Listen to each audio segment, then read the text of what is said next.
Paulo Cruzada, anyway. Do not harass Teacher May because you don't know what is for example, you threaten to hostage Teacher May. That's what you have to say about the death threats. That is called that's really harassment, and it's not really a sexual harassment. It's also it's a violence against women and children. Paulo Cruzada, I am here to say to you, you and your mother, Mrs. Cruzada, you need to lecture your son. Your son is really abnormal. I never say that to Wawal Romero, ah. I never say that to Sir William Ducot. No. Um, I describe Paulo Cruzada. Paulo Cruzada, everyone there don't really forgive you for what you did to Shania Kiana, for what you did to Paula Colin Nunez, and you allies with G. Macasandil, Gina Sejo, Jeffrey Asejo.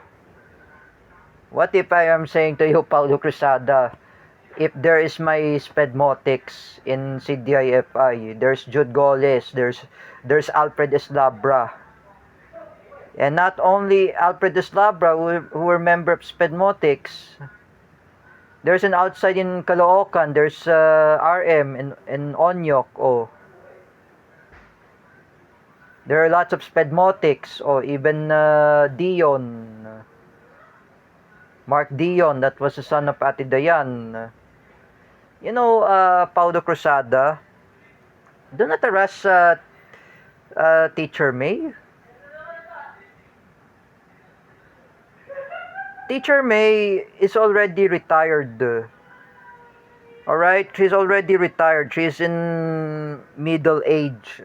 I talked with Joannes Impact that he describes Teacher May is already retired. I told him, Joannes, I just want to say, you tell Ronald Rubena that Teacher May is already retired. He knows already. Teacher May is already retired, Paulo Cruzada. Do not mess her up. Do not accuse her with for example, you call her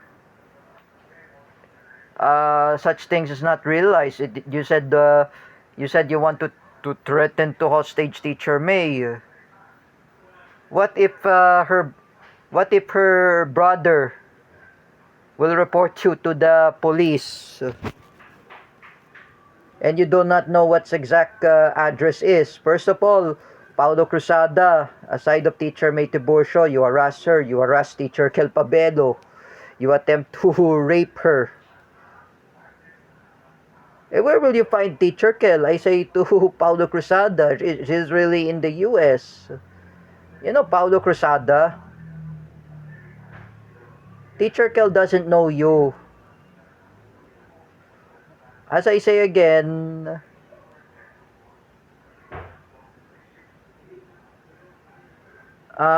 Teacher Kel, I remember,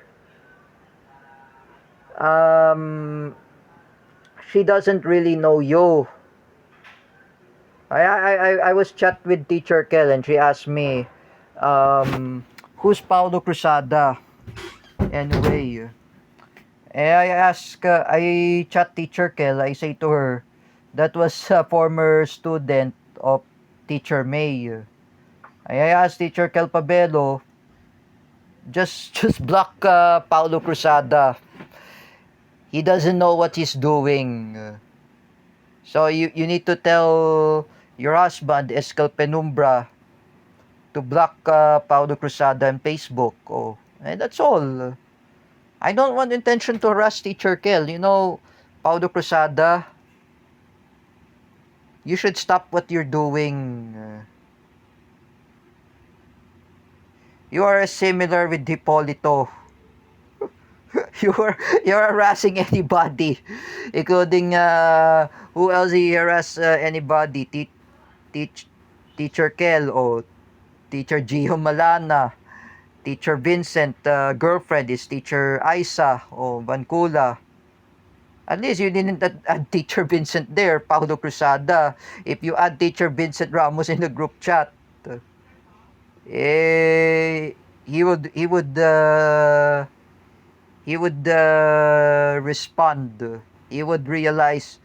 He will ask me, who's Paulo Cruzada? Oh, someone's just asking. Teacher Vincent's asking. Oh, um, that was a student of Teacher May.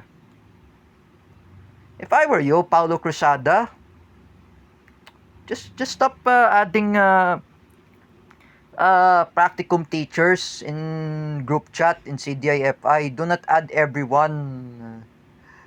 Even Teacher May, Teacher Chris, Teacher Mirna, even Teacher Marisa, Teacher Jessa Fernandez, Teacher Lendel. Do not add them in group chat. And first of all, you add my former teacher, Teacher Joy. You add her in group chat. You know, Paulo Cruzada, you need to stop. Just like I said before, you need to stop. You know, like J. Rick Silva says,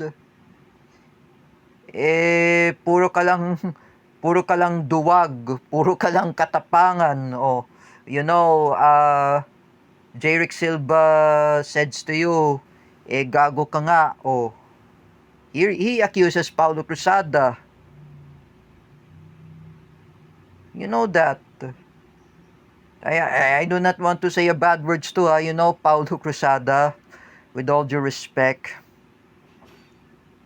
Do not harass Teacher Kel. Do not harass her. I'm saying to you, Paulo Cruzada, wag mo kasi guluhin si Teacher Kel. You know, she's in the United States. She's busy in teaching. I was asked by Teacher Gio Malana, who's Paulo Cruzada. That was a friend of Sir Paulo Cuba. I respond, that was a student of Teacher May. Oh, that student of Teacher May needs learn a lesson. You know what? I'm saying to you, if you're watching this, Teacher May Tiburcio, oh, I'm not put you in my enemy list. You need to lecture Paulo Cruzada. You need to tell that his parents, Mrs. Marion Cruzada and Mr. Colas Cruzada, discipline that your son, Paulo Cruzada, and you, Teacher May, you need to tell Paulo Cruzada's parents, discipline him. You know, it is not really helpful if you never discipline the person who's trying to messing over the first place. Oh. Do not make a group. Do not, like I said to you, Paulo Cruzada, do not add practicum teachers in CDIFI in group chat like from UE Manila or UP Diliman. Do not add. Remember, Paulo Cruzada, if you add Teacher Ruti Barrientos, you will get you in trouble.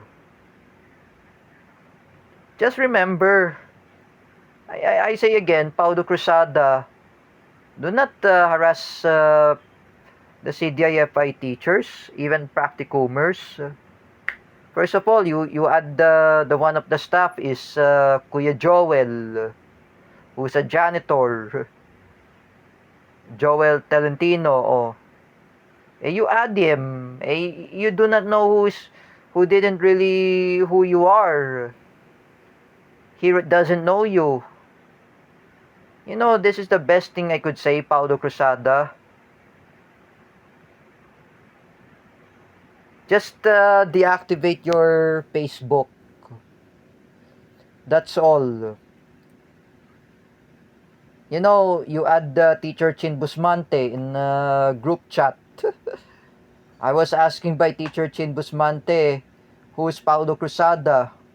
I say again, that was a former student of Teacher May. I asked Teacher Chin Busmante. I told her, I chat her in Messenger, i-block mo na lang si Paulo Cruzada. O, just block him. Ignore him. Do not entertain that imbasalt. You know, Paulo Cruzada is really abnormal. He's attacking anybody. He's attacking people. I was asking by Minasu Choi, who's Paulo Cruzada? I say again, that was a student of Teacher May. Oh, just block him, ignore him. Oh, I was asked by Drita Ziri. Oh, just block Paulo Cruzada. Don't entertain him. You know, this is the best thing for Paulo Cruzada. Disciplinary actions.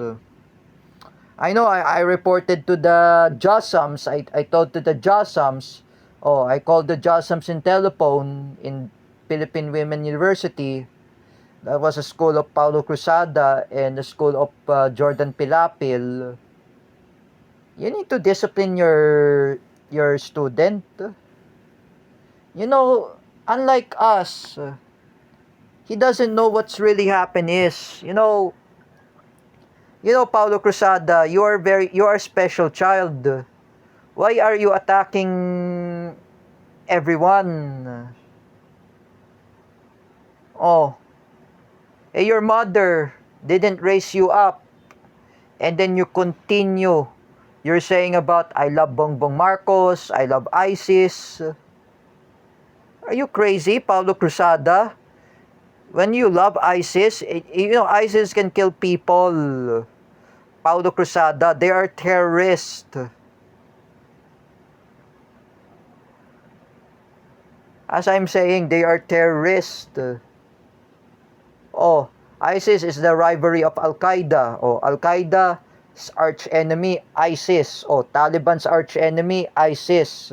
Iran's arch enemy, ISIS. Oh, Russia and China, arch enemy, ISIS. Oh, even the Syria under by Bashar al-Assad, the arch enemy, ISIS. Oh, but in the Philippines, during the time of Rodrigo Duterte, the ISIS is the enemy of Rodrigo Duterte. Oh, in the Philippines, do you really want to be like same as a gunman in the Bondi Beach, Paulo Cruzada?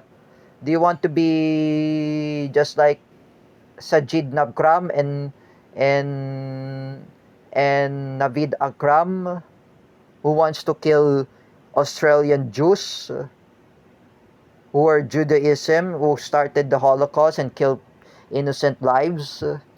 Do you want to be like them, Paulo Cruzada? You know, Paulo Cruzada, your ISIS wannabe is really useless. It's really stupid. You know that. If I were you, Paulo Cruzada, I want to tell something. Oh, you know, you need to learn your lesson. You know, you attack everyone. You attack everybody. Oh, you attempt to rape Paula Colin Nunez. I was asking by Tita Sita, the mother of Paula. She asking me, who's Paulo Cruzada? Oh, is that a guy who's from CDIFI?